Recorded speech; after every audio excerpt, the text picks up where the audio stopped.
She thought no one was home. I heard the click of my front door unlocking, and before I could even stand up, the door swung open. Karen stepped inside like she owned the place, clutching a clipboard and muttering, "This house is in violation. You're trespassing on HOA property." She didn't even knock. She just barged in. My heart was pounding, but I stayed seated in the corner, calm, because she had no idea what she was walking into. Karen's eyes darted around, ready to lecture me, until she froze mid-step. Her face drained when she spotted the two uniformed officers already sitting in my living room, their hands resting casually near their belts. One of them tilted his head and said, "Ma'am, you want to explain why you just broke into this man's house without a warrant?" The silence that followed was so thick I could almost hear her fake confidence crumble. For the first time, Karen didn't have a comeback. She just stood there, clutching her clipboard tighter, her mouth opening and closing like she was searching for a script that suddenly didn't exist. Karen stammered, This property is under HOA authority. I was conducting an inspection." Her voice shook, but she tried to raise her chin like she was still in charge. The officer gave her a slow look, then turned to me. "Sir, is she authorized to enter your home?" I shook my head. "No one in this neighborhood is, and I've got video proof she used a fake master key to get in." I slid my phone across the table, the paused footage showing Karen sneaking up to my door just minutes earlier. Karen's eyes widened. "That's not what it looks like," she blurted, but the second officer cut her off sharply. "Ma'am, impersonating authority and breaking into private property isn't a neighborhood rule issue. That's a crime." The room went dead quiet. She was sweating now, glancing toward the door like she might run. I leaned forward slowly, keeping my voice calm. "You wanted to teach me a lesson, Karen? Funny thing, I knew you'd try this. That's why I invited the police here tonight." Her fake smile finally cracked. She wasn't the hunter anymore. She was the one trapped. Karen's voice went high and sharp, almost a scream. "He's lying! He doesn't even own this house! This whole property belongs to the HOA!" She jabbed her finger at me like she was delivering some kind of courtroom drama. The officers didn't even flinch. One of them pulled a folder from his bag and dropped it on the coffee table with a heavy thud. "Funny you say that, ma'am, because the county records show otherwise. This land has been in his family for 30 years. And you've been filing fake complaints to push him out." Her jaw locked tight, her clipboard shaking in her hands. That's not possible," she muttered, her eyes darting around like a cornered animal. I let a small grin slip. "Oh, it's possible. You see, Karen, I'm not just some tenant you can bully. My father was a sheriff in this county, and every door you tried to shut on me, I already knew how to open the right way." The officers leaned back, watching her crumble. Karen had always acted untouchable, the queen of the neighborhood. But now, every word out of her mouth sounded desperate, and she knew the walls were closing in.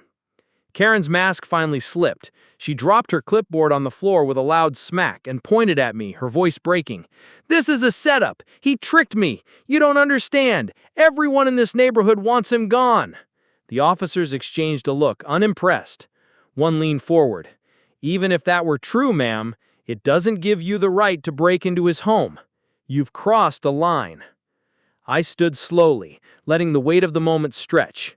"Karen, you called me a squatter, a trespasser, even told neighbors I was dangerous. But the truth is, you're the one trespassing, and tonight, you walked straight into your own trap." Her face flushed deep red, her chest heaving as she tried to think of something to say. Then, just when I thought she'd finally back down, she snapped. "Fine. If the HOA can't handle this, I'll bring in my own security team. You'll regret ever moving back here." She shoved past the officer, storming toward the door. But before she could touch the handle, the officer's voice cut like steel. "Ma'am, you're not going anywhere. You're under investigation now." The room froze. For the first time in years, Karen wasn't the one giving orders, she was the one being stopped. Karen spun around, her face pale. "You can't keep me here. I'm on the HOA board. I have rights, she shouted, her voice cracking. The first officer calmly pulled out a pair of cuffs and said, "Board member or not, you just committed a felony. Breaking and entering, impersonating authority, harassment. Want me to keep going?" Her eyes darted to me, desperate now. Tell them you won't press charges and I'll make sure the HOA leaves you alone." I folded my arms, letting the silence hang before answering. "You should have thought about that before you broke into my house. This isn't about me anymore, Karen. This is about everyone you've bullied." The second officer spoke firmly. "We've already received multiple complaints. Tonight just gave us enough evidence to act." Karen's legs wobbled, and for a second I thought she might collapse. She whispered almost to herself, "This neighborhood needs me. They'll fall apart without me." I leaned closer, my voice low but clear. "No, Karen, the neighborhood will finally breathe without you." Her bravado was gone. For the first time, she looked small. The cuffs clicked around Karen's wrists, and the sound echoed louder than her protests. "This is illegal! I'll sue every single one of you!" she shrieked, thrashing against the officer's grip. But no one moved to help her. In fact, a couple of neighbors had stepped outside, drawn by the commotion, watching from the sidewalk with wide eyes.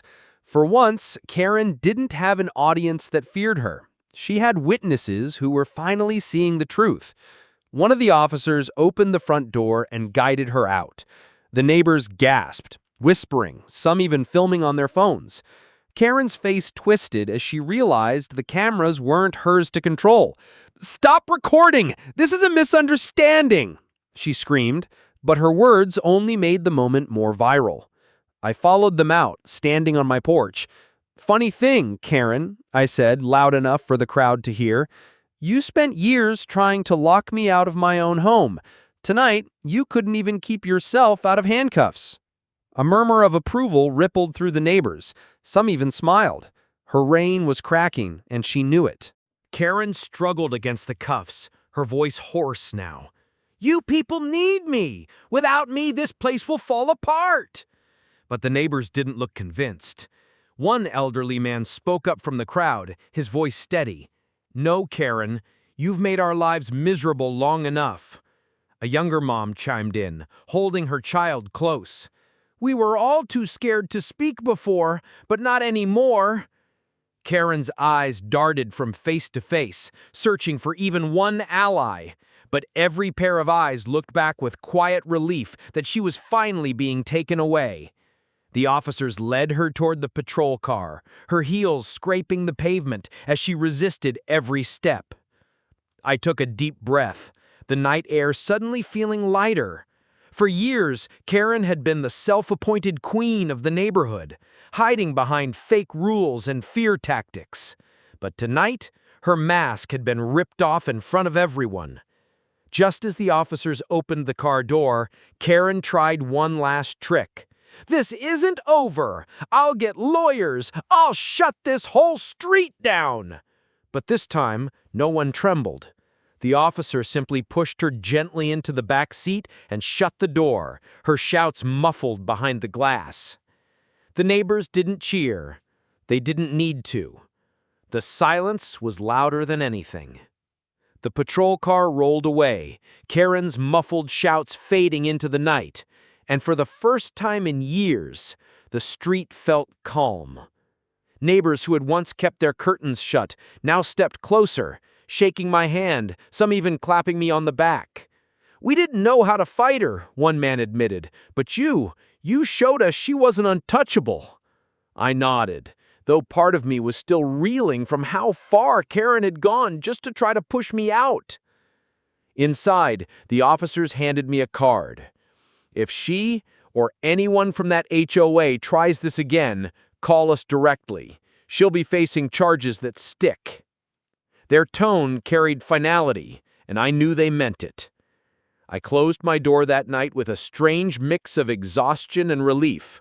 My father always told me, owning land means standing your ground, no matter who tries to take it from you.